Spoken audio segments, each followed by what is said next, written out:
نحمده ونصلي على رسوله الكريم اما بعد فاعوذ باللہ من الشیطان الرجیم بسم اللہ الرحمن الرحیم۔ درس حدیث۔ نماز فجر سے کاموں میں آسانی اور برکت۔ ایک حدیث میں حضور اقدس صلی اللہ علیہ وسلم نے فرمایا کہ جس شخص نے فجر کی نماز پڑھ لی وہ شخص اللہ تعالیٰ کی ذمہ داری میں آ جاتا ہے۔ تو اے ابن آدم خیال کر کہیں اللہ تعالیٰ تجھ سے اپنے ذمہ میں سے کسی چیز کا مطالبہ نہ کر بیٹھے۔ مسلم شریف کی حدیث ہے۔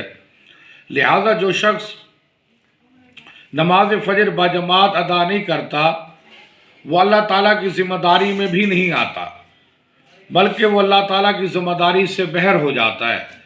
ہمیں چاہیے کہ ہم فجر کی نماز تکبیر اولیٰ کے ساتھ باجماعت نماز پڑھیں، اور آج کل سردیوں کے دن ہیں، راتیں بھی بڑی ہیں، تو ہمیں چاہیے کہ فجر کی نماز باجماعت پڑھیں۔ اور جو بندہ باجماعت نماز پڑھتا ہے وہ اللہ کی ذمہ داری میں آ جاتا ہے۔ جو جماعت فجر کی نماز نہیں پڑھتا وہ اللہ کی ذمہ داری سے بہر ہو جاتا ہے۔ اللہ تعالیٰ کی ذمہ داری میں آنے کا مطلب یہ ہے کہ وہ شخص دن بھر انشاءاللہ تعالیٰ ہر قسم کے حادثات، سانحات، مسائل، واقعات اور پریشانیوں سے محفوظ ہو جائے گا۔ وہ اللہ تعالیٰ کی حفاظت میں آ جائے گا۔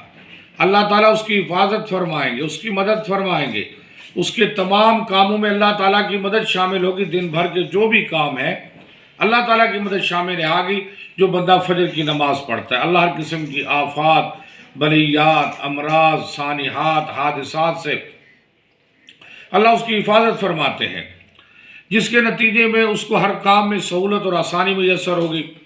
اور جو شخص فجر کی نماز وقت پر نہیں پڑھتا بلکہ قضا کر دیتا ہے وہ اللہ تعالیٰ کی اس ذمہ داری سے خارج ہو جاتا ہے، اور اس کا نتیجہ یہ ہوتا ہے کہ اس کے کاموں میں سہولت اور آسانی نہیں ہوتی، اور وہ شخص حادثات اور پریشانیوں کا شکار ہو سکتا ہے اور مصیبتوں کے اندر مبتلا ہو سکتا ہے۔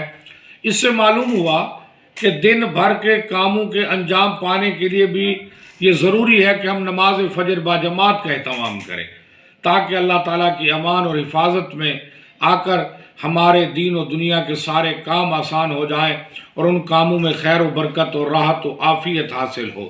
تو میرے بھائی و دوستو، نبی علیہ السلام کا فرمان ہے فجر کی نماز باجماعت ادا کرو۔ جو بندہ باجماعت ادا کرتا ہے اللہ تعالیٰ کی ذمہ داری میں آ جاتا ہے، اور اس دن کی تمام تر کاموں کی ذمہ داری اللہ خود لے لیتے ہیں، اور اللہ حفاظت فرماتے ہر قسم کے سانحات سے، واقعات سے، پریشانیوں سے محفوظ ہو جاتا ہے۔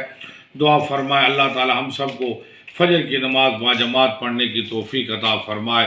وما علینا الا البلاغ۔